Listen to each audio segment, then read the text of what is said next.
Ganjar Pranowo, Anies Baswedan, dan Prabowo Subianto menjadi tiga tokoh yang selalu menempati elektabilitas tertinggi survei Capres 2024. Ganjar selalu berada di posisi 1 mengalahkan Anies dan Prabowo dalam simulasi 3 Capres. Namun dia mengejutkan, jika survei dilakukan dengan simulasi 2 pasang calon, maka Anies Baswedan mengalahkan Ganjar dan Prabowo dalam survei CSIS.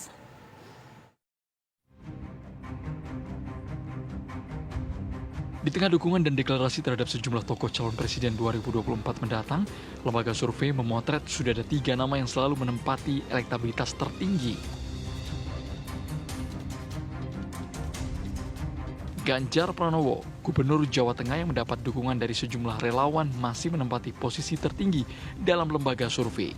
Mesin politik Ganjar yang digerakkan relawan mampu mendongkrak elektabilitasnya menjadi posisi pertama dengan angka berkisar 30 hingga 40%. Anies Baswedan, Gubernur DKI Jakarta yang kini sudah mulai buka suara soal rencananya mendekati partai politik masuk dalam 3 besar elektabilitas Capres 2024. Anies yang segera meninggalkan kursi DKI 1 juga sudah memiliki mesin politik relawan yang semakin banyak mendorongnya menjadi presiden. Prabowo Subianto, Ketua Umum Partai Gerindra juga selalu bertengger di posisi 3 besar survei elektabilitas Capres 2024. Tiket sebagai ketua partai dan mesin politiknya membuat Prabowo bisa leluasa untuk meningkatkan elektabilitasnya. Berdasarkan data terbaru Carta Politika Survei Indonesia yang melakukan survei pada 6-13 September 2022, Ganjar teratas dengan 31,3%, disusul Prabowo 24,4% dan Anies 20,6%.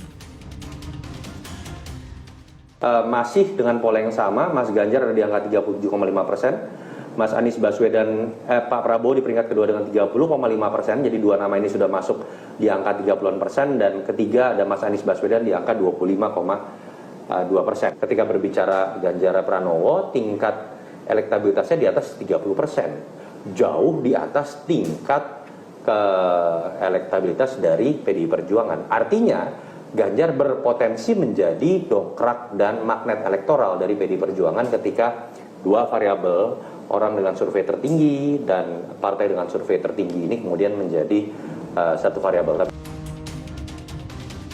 Sementara itu, survei dari Center for Strategic and International Studies (CSIS) juga mencatat hal yang sama. Gubernur Jawa Tengah Ganjar Pranowo mendominasi sejumlah elektabilitas capres. Namun yang mengejutkan jika survei dilakukan dengan simulasi 2 pasang calon, Anies Baswedan mengalahkan Ganjar dan Prabowo dalam duel head-to-head. Ya, jadi ketika dilakukan simulasi 2 nama head-to-head antara Pak Anies dan Pak Ganjar, Pak Anies mendapatkan 47,8, Pak Ganjar mendapatkan 43,9, 0,8 responden belum menentukan pilihan, dan 7,6% responden ada yang mengaku tidak tahu, tidak bersedia menjawab atau rahasia. Itu saya menduga bahwa sekarang situasinya sebenarnya sudah mulai stabil suara-suara capres dan suara-suara partai. Meskipun akan ada perubahan-perubahan, tapi perubahan-perubahan itu naik turunnya, misalnya kalau konstelasinya sekarang hanya ada 3 nama, itu hanya akan berada di 3 nama itu aja. Survei CSIS dilakukan pada 8-13 Agustus 2022 terhadap responden berusia 17-39 tahun sebagai pemilih muda. Penarikan sampel menggunakan multi-stage random sampling terhadap 1.200 responden di 34 provinsi dengan margin of error 2,84% dan tingkat kepercayaan 95%.